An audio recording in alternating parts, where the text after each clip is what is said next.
Hi everyone, so recently I got my Shako or the Harlequin crest. You might have seen that clip. I was very happy about this one. It took me roughly 350 runs or so to finally get the drop, and this was the one that I was really after. It is considered to be the best item in the game, at the very least by me, and I think it's just the most universally useful unique in the entire game.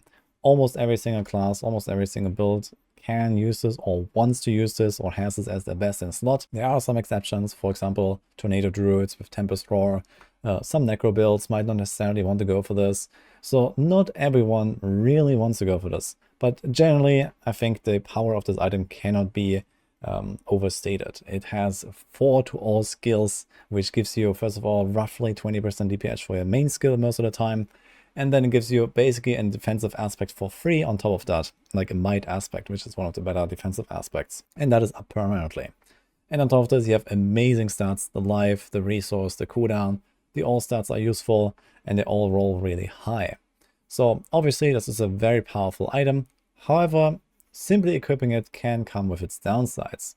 And that is mainly this item doesn't have armor, like most of the other armor uniques that we have gotten recently or already have in the game. I made some videos talking about the importance of armor. You might have seen that, where I was demonstrating this, how much more damage you take, for example, farming T100 Nightmare Dungeons, if you are armor capped with 85% damage reduction versus just barely not capping out your armor. And the difference can be massive, even when you just lose a few hundred armor. So the cap that you're shooting for is around 13.3k armor in T100 number dungeons against level 154 monsters. The game will tell you that you have 85% damage reduction when you mouse over here with only 9.2k armor. However, this is only against level 100 monsters, and level 154 monsters need around 13.3k. And we actually expect to have something like around 15k armor cap in Abattoir of Zir. So you want even more than that. And if you ever don't reach this armor cap, you are in trouble quite easily, because the way that this armor formula works is that it rewards you for stacking more and more armor. It becomes worth more the more you have of it until you reach the cap. And just not reaching the cap, just barely being under capped, already means a massive increase in the damage taken.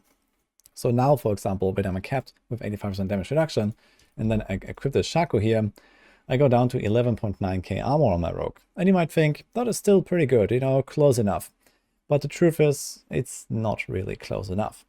I don't know the exact formula, I don't know the exact value of damage taken here, but just based on my experience, I would say that missing this like 1.4k armor that I'm supposed to have is probably something like double damage taken or so. And even this like extra life and this 20% damage reduction here on the helm cannot make up for that.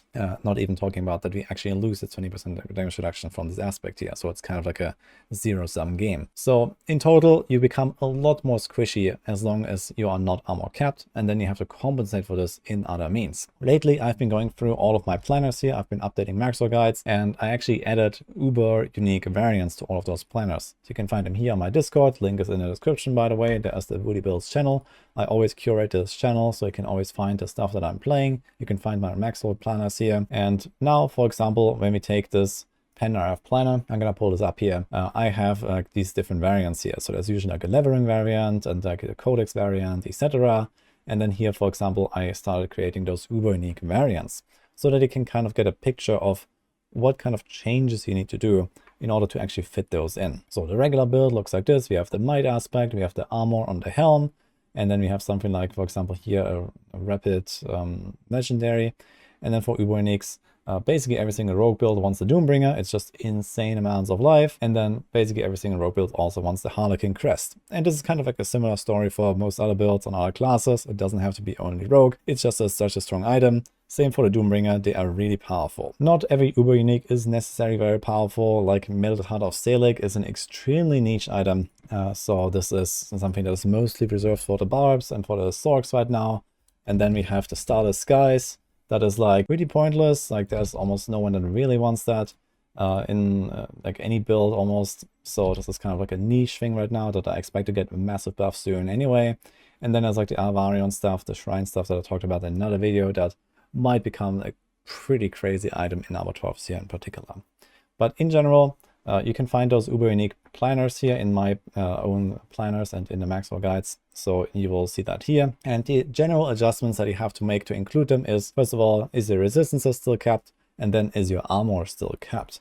And this is always the most important consideration here. And this means that you generally have to do pretty similar adjustments for every single build, even if you're not necessarily a rogue. So you see here, this is my normal helm, has 2 resistances and 1 armor slot. And now, well, I'm suddenly not resistance capped anymore. You see here, I have 33 lightning, 33 shadow.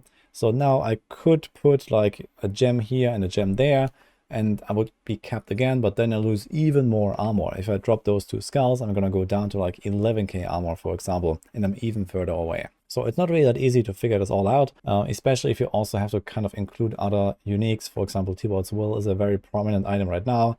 Every single rogue build runs this basically. And even other classes want to use this with Metamorphosis, for example, to gain the resources and sustain the fight. Yeah, it's not always that easy to just like roll more armor. You can have it here, you can have it there, but there's only 4 slots, and very often some of them at least are occupied with uniques, especially when you have the Shako. So this usually means that, for example, previously if you tried to get armor cap without disobedience, you see me here, I'm just standing in town with armor cap on my rogue. I don't have the disobedience aspect, but it is going to be required going into Abattoir of Zir so that it can actually cap out your armor. But then you also have to remember that disobedience has to be stacked up first, and they don't simply run around with capped armor just because you have it. So this can be a bit of a downside when you walk into a fight and you don't have this effect stacked. You can still be blasted immediately, and this is something to be aware of. If you don't have a good way to pre-stack this, like from a distance, for example, there are some ways to do this. For example, with Hemomancy and Berserk Ripping, this is like a pretty common strat right now on the barbs. You can just like walk into a room, you press a button, and everything is dotted up and you instantly stack disobedience, and it's very safe. But for other builds, it's not necessarily possible. So you always have to be a bit aware of like how often do you hit, how safely can you stack this effect, especially ahead of time before you walk into a big pack. This is just something to be aware about. And in the case of some of my rogue builds, for example, you can see exactly this here. So we replaced the might, and in some cases also another aspect. For example, here there's disobedience now on the amulet. We have umbers here, and I dropped the might and the cheats aspect. So if you look at this, you don't actually really gain that much of a defensive advantage. However, you still gain the offensive advantage of the Shako with the +4 skills.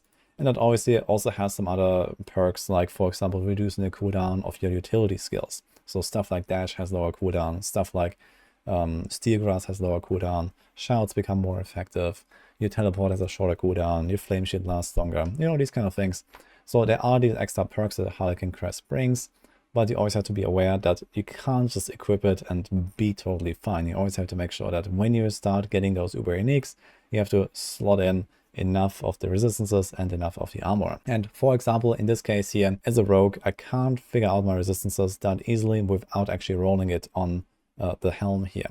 In that case, I would actually have to move those 2 resistance rolls to the only other slot that is left that can have resistances, which is the chest, for example. So I would have to take this chest and replace it with one that has those 2 resists that are just removed from the helm. So it's always important to actually keep those backup items so they can actually move items around. Or, well, sometimes you can try to make do with your paragons and the gems from the jewelry. Usually you start out with jewelry trying to get your resistances up, and then eventually you have resistances high enough, either as a sword, for example, just through paragons, or for example as a rogue with this typical triple res boots and then like 2 res helm. That's kind of like how that goes for the most part.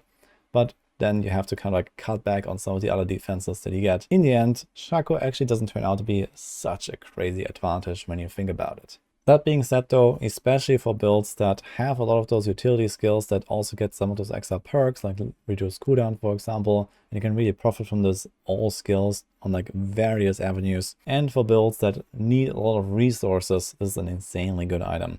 And in general, it's just really powerful because of the +4 to skills. It's basically an offensive and a defensive slot combined on your helm slot, where usually you don't have an offensive damage upgrade. But this is kind of like the summary of how I see Shako. It's like defensively kind of plus minus the same, and offensively you get like those extra perks, you get this extra damage for your main skill, and this is really the kicker on this item in my opinion. But for me, this means it's gonna safely stay in the stash because I'm playing on hardcore and Abattoir releases in 6 days of the recording of this video, so I don't really want to deceive before that and instead I'm gonna take it out and be ready by the time Abattoir releases, and then we'll see what we can do with our rogue. So I hope that this video helps you a little bit to understand, like, you know, how to use those uber uniques, in particular some of those like armor items here, like the Shako. If you're ever looking for some of my planners, you can find them on our Discord. I mentioned that, and also in the Maxwell guides. So to sum it up, don't just blindly equip the Shako and then hope that you're gonna be fine. Always take another look at your resistances and at your armor so that you stay capped in every way. Because if you do this, you can easily just kind of like, you know, break apart the balance that you have created with all of those different armor and resistance caps, and suddenly your character is actually much weaker and much squishier than you had anticipated, and you might start dying a lot unnecessarily in the higher end content. That's already it for this video here. So that's my evaluation of the item. It is really strong, but you have to make it work yourself. So hope you enjoyed this video. Hope this helps you. I wish you good luck and have fun in the Abattoir of Zir. And I'll see you guys next time.